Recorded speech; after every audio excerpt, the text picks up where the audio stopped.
साथीहरु नमस्कार। धेरै दिनपछि आज फेरि म युट्युबमा आएको छु।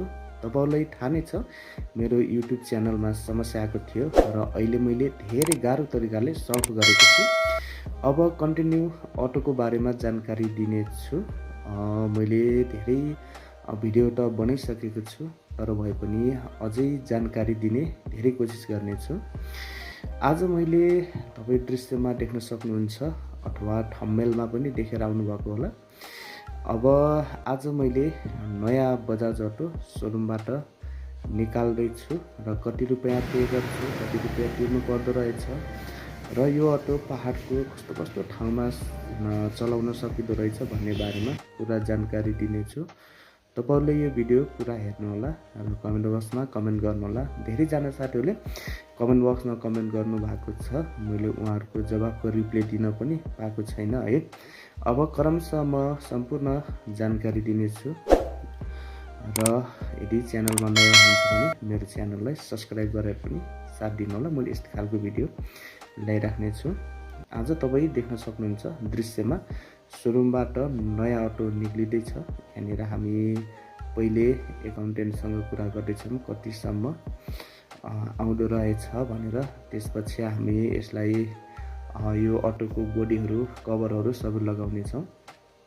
यो पर्दाहरू पहिले पर्दा लगाएको हुन्न, हामीले पैसा पे गरेर अब यसलाई धुएर पर्दा पनि लगाइसकेर अब हामी पहाडतिर जाँदैछौँ।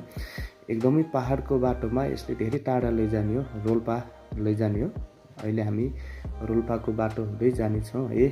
यो हामी यसलाई कति रुपैयाँ पे गरेर लानु पर्ने हो र के कागजपत्रहरू चाहिन्छ मैले पुरा भन्ने छु यो भिडियोमा।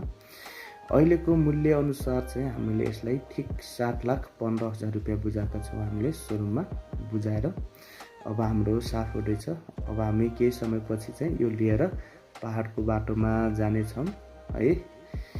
अहिले हामी ठिक अहिले तपाईँ दृश्यमा देख्न सक्नुहुन्छ अटो लिएर आइसकेका छौँ।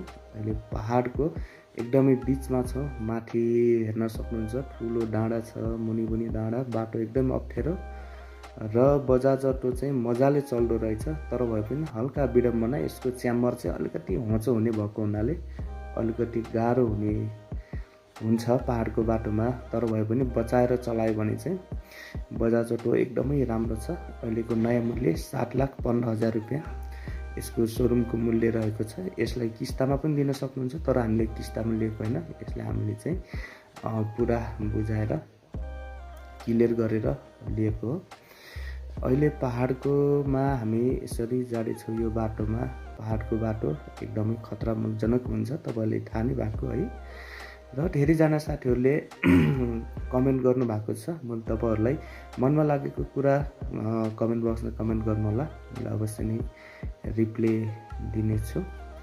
पहाडको बाटोमा पनि मैले कुन अटो पहाडको लागि एकदम राम्रो हुन्छ भनेर पनि भिडियो बनाइसकेको छु र यसमा ढुवानीको लागि पनि मैले भिडियो बनाएको छु। हरेक किसिमको भिडियो त मैले बनाएकै छु, तर भए पनि यदि बुझ्नु भएको छैन भनेपछि कमेन्ट बक्समा कमेन्ट गर्नु होला। मैले यस्तै खालको भिडियो ल्याइराख्ने छु। अब कन्टिन्यू भिडियो बनाउने छु, अटोको बारेमा पुरा जानकारी दिनेछु। यो भिडियोलाई पुरा हेरेर एक लाइक गरिदिनु होला है र कमेन्ट बक्समा कमेन्ट पनि गर्नु होला। हामी अब गन्तव्यको अन्त्यमा आइसकेका छौँ। हामी यत्रो पहाड छिचुल्दै आएको, यस्तो बाटोमा नि मजाले चलेको छ। यस्तो समस्या केही पनि आएको छैन है। बजाज अटो पहाडमा पनि मजाले चलाउन सकिन्छ, तर भए पनि हल्का केयरफुल गर्नुपर्ने हुन्छ। अन्य अटो भन्दा यसको च्यासिस चाहिँ अलि मुनि नै हुन्छ है च्याम्बर चाहिँ। त्यसै कारणले यदि तपाईँ पनि कुन ठाउँबाट हेर्दै हुनुहुन्छ, कुन ठाउँमा यदि अटो चलाएर बस्ने विचार छ भनेपछि तपाईँ मेरो हरेक भिडियोहरू हेर्नु होला है। कुन ठाउँमा कस्तो अटो किन्ने भन्ने बारेमा पनि मैले भिडियो बनाएको छु है। र तपाईँ यदि बुझिराख्नु भएको छैन भनेपछि कमेन्ट बक्समा कमेन्ट गर्नुभयो भने मैले तपाईँको जवाफको रिप्लाई अवश्य नै दिनेछु। र आज मैले चाहिँ नयाँ अटो निकालेर पनि मेरो लाइसेन्स पहिले नै बनेको थियो, ती भएको हुनाले मलाई सजिलो भएको। यदि तपाईँ पनि लाइसेन्स अनिवार्य बनाउनु होला है, लाइसेन्स भयो भने ढुक्क हुन्छ। आजको भिडियो यति नै। यदि च्यानलमा नयाँ हुनुहुन्छ भने च्यानल सब्स्क्राइब गर्नु होला। मैले यस्तो खालको भिडियो ल्याइराख्ने छु र कुनै कुरा बुझ्नु भएको छ भने कमेन्ट बक्समा कमेन्ट गर्नु होला। धन्यवाद।